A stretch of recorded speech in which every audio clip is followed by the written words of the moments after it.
Welcome back to my darkroom. Today we're going to develop the roll of medium format color negative film that we shot on our field trip with the Kodak Reflex II twin lens camera.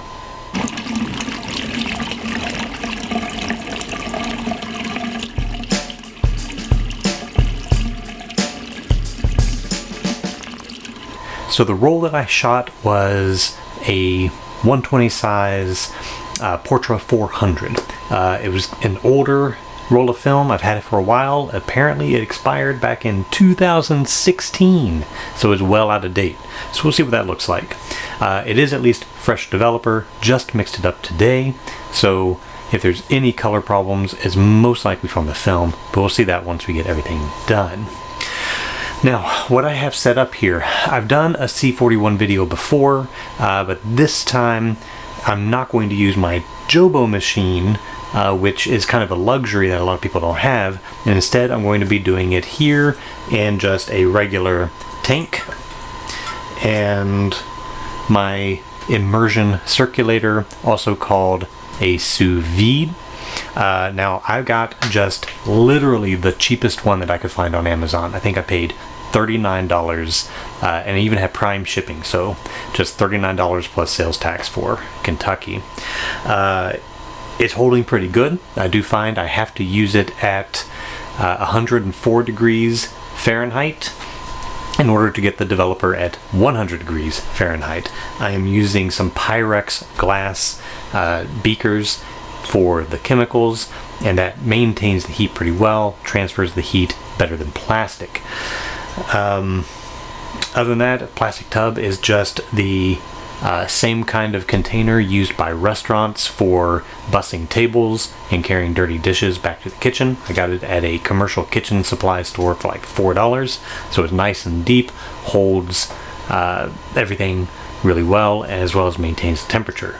Other than that, I've got all the containers lifted up off the bottom using just a quarter sheet pan cooling rack, and then to make sure that I've got the canister of film up high enough so water doesn't seep in through the edge, I've got just a pink rubber stamp material from the craft store that you would use for speedball printing.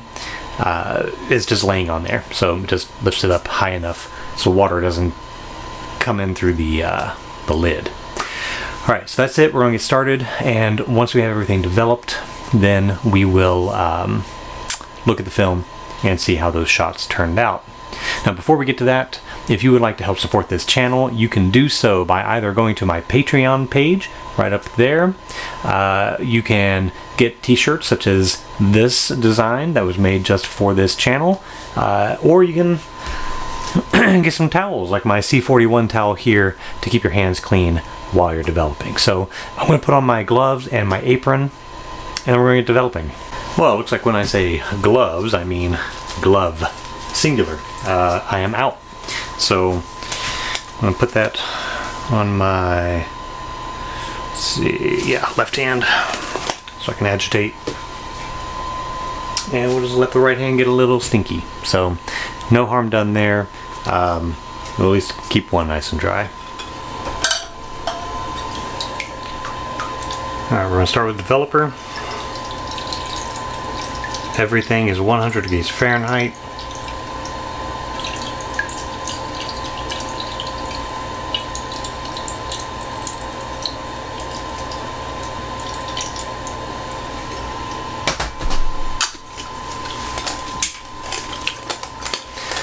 And I'm going to agitate for the first 30 seconds, and then twice every 15 seconds after that for 3 minutes and 15 seconds total.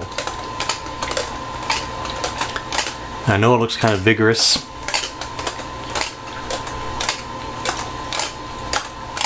but the instructions that I'm going by are from Kodak document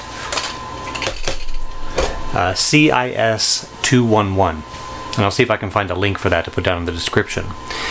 The document is for hand developing C41 as opposed to machine developing. And we're going to let this drain for the last 10 seconds. I'm going to put it back in my container.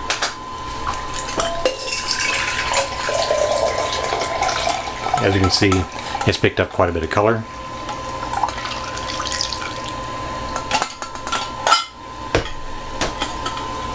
Alright, bleach.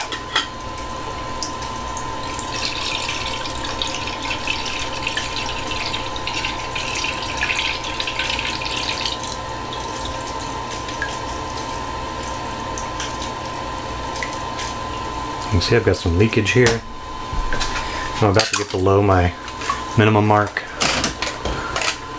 I'm going to do this for 6.5 minutes.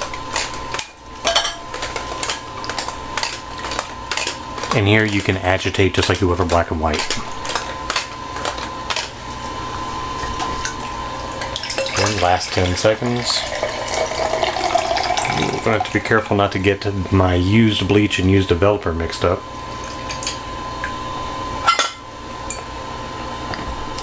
Okay, at this point we're going to give it a nice water rinse.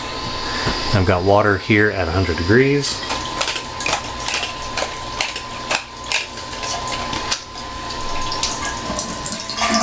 Now we'll do the fixer, again for 6.5 minutes.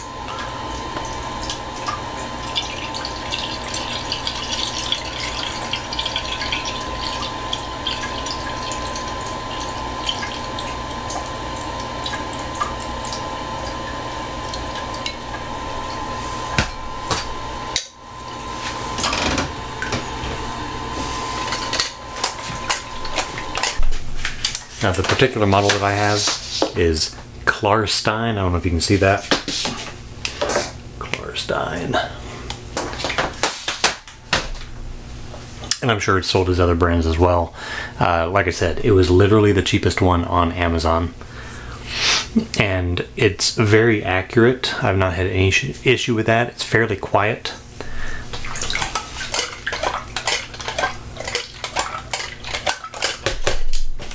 Not entirely silent by any means, but definitely quiet.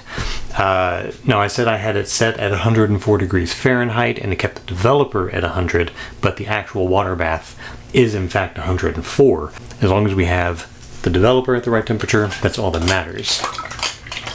But we did try cooking with it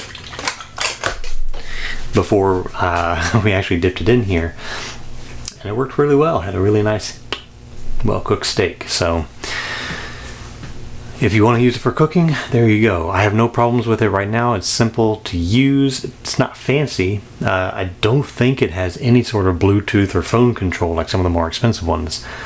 But it does have the basic temperature on-off temperature control, a thermostat. Tells you what the actual temperature is as well as what you have it set for. They do match once it gets up to temperature. I don't know what else to say about it. The only thing that I have to keep an eye on, and I'm not sure yet, is how long is it going to last. As far as function, it seems to function exactly as I would expect it to.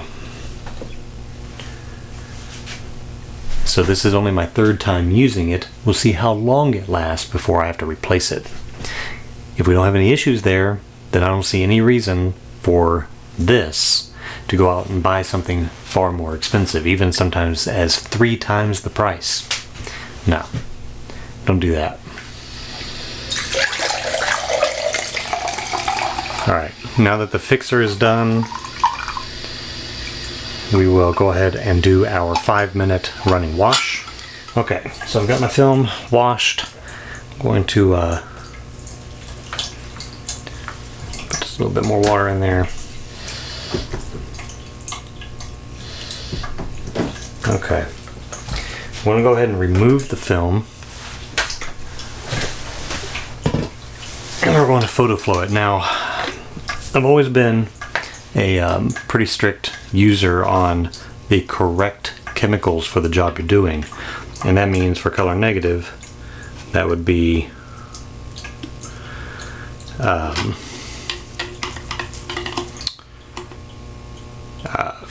either stabilizer or final rinse for C41. But since Kodak has discontinued the small 5-liter containers of final rinse in favor of a single 50-liter size, I looked to see if there were any good supplements. Now, I don't like the idea of using dish soap for film. That's not exactly what it's there for. But PhotoFlow is a surfactant, and Final Rinse is just a surfactant. It doesn't have any stabilizers in it, so I'm perfectly okay using just PhotoFlow on color negative film. There should be no long-term ill effects. So just gonna mix this up a little bit.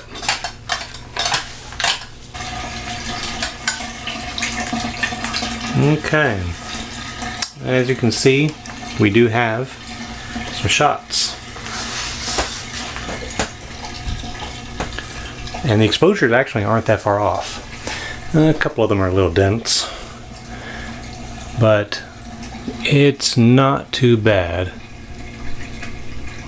However, 1, 2, 3, 4, 5, 6, 7, 8, 9, 10. Okay, we did actually get all 12 shots, so that's good. Which, since we used the paper backing instead of the film counter, that's not too surprising. However, since I re-rolled this, it's always on the back of my mind that when I re-rolled it, I shifted the film away from where it should be with the in relation to the backing paper. So, all right, we're gonna let this dry. It's about 10 o'clock at night, so tomorrow we will scan this up and take a look. I've got my digitizing setup here. We'll talk about this another time. That's not, it's too much for today. So let's take a look at the pictures. This roll was mostly just for fun, so don't expect high art here. However, I do, as we go through, I'll talk about seeing some potential for going back for better structured photographs. So this first one, the door and everything here, pretty formalist. Not too far from where I was making photographs back in grad school, which was about, I don't want to say how long ago that was. Yeah, I mean, it's definitely got some potential of the formalist elements. The cool tones of the lighting being in shade with the afternoon light, I think, has some potential there. So I may go back and revisit this with one of my view cameras one day. All right, the second shot we took was this wall with the air conditioner sticking out of it, and I have to say it's probably a very precarious way. Aren't these things meant to be like in a window or something, as opposed to blocked out? Again, very formalist in structure, just how I see things. I think this was actually one of the more successful photographs during this little walkabout, because we've got our vertical elements with the concrete sort of pillars. We've got the air conditioner up in the top right corner, diagonal away from this big block of plant and weeds down on the bottom. So we have kind of a symmetry going on the diagonals there. So I think it's got some potential for being a pretty decent photograph. We may put that one up on Instagram later. And then as we continue to walk around, we went around the corner, saw this old office chair just being kind of overgrown with weeds over in the corner with the windows boarded up. More of a documentary style. Not really something that I've done a lot of, but it's something that I'm interested in exploring a little bit further down the road. I've got some documentary ideas that I want to do. So this, I think it worked out fairly well. We've got nice bright light on that light colored wall, and the film definitely kept all the detail and texture for that. And then we've got the shaded side of the wall on the right there, kept all that detail there. So the film certainly has a good latitude. The colors fairly muted, which is on par with Portra. Portra is not really a high contrast film. If I wanted that, I would have shot Ektar or maybe one of the Fuji films. Portra, since it's Portra for portraits, does have a little bit more muted color palette. All right, and then we walked around over to this antique store on Main Street. Again, a little bit more of a documentary style, a little bit more, I don't know, William Eggleston style shot here. Not really something I do a lot of, but I don't really go walk around with a camera on the street either. I'm more of a planner. So for me, this is almost like what I would do when I'm scouting a location to go back with my view camera. So we're seeing some potential here with the stuff in the window. And if we look at the next photograph, a little bit more closer up in the window, this is more a formal structure and more like what I would normally shoot in terms of how it's organized visually. I've got that vertical beam of the window not quite centered. I would usually put it off center to create more of a 1/3 and 2/3 sort of element, as well as with the brick not being half the image, it would be less than like a lowered horizon. So structuring things like that is more how I kind of see things and work. So this would be more how I would go back and maybe rethink it and go back another time. Okay, then we walked around the corner and saw this remains of a building. I have no idea what this was at one time, even though I've been in this town for a while. The sky's got a weird texture to it. I know that Portra in the past has had some issues with the texture of the paper. I don't believe that's it. I think this is a shot that was too dense, and it's just some scanning artifacts here. Something that I would need to go back and redo. Now, I was so focused on composing the building, I didn't even let the car go all the way by. So you can see the blur of the vehicle as it's going by. I'm assuming it's a pickup truck. So definitely a little sloppy there on my part on timing. I'm not sure. I'm not sure if I would go back and do this unless I looked at the building straight on and maybe zoomed in a little bit. A lot of the stuff that I was shooting back in grad school with my view camera was more surfaces and flat areas. That's probably how I would shoot this. I would zoom in so that I would be cropping out everything but the building and photograph it for more of a formalist and textural sort of thing. So being at this distance, a little bit more documentary and not really the way that I shoot, though I may go back and explore this one another time as well. From there we walked around, saw this building. Again, I shot a little bit more straight on, but much further back, wider shot than I would normally see it. And I don't know, it's a bit bland for me. Different time of day, I would have a shadow on both sides of the building that would be about equal and it'd be a little bit more symmetrical. And I think that would satisfy my aesthetic a little bit more than what I got here. So this one's a little disappointing, but I was really just kind of rushing through so that we didn't run into anybody here in COVID times. From there, we walked around, saw this house up on the corner, gave you all some vertigo as I turned my head left and right with the GoPro mounted on my forehead.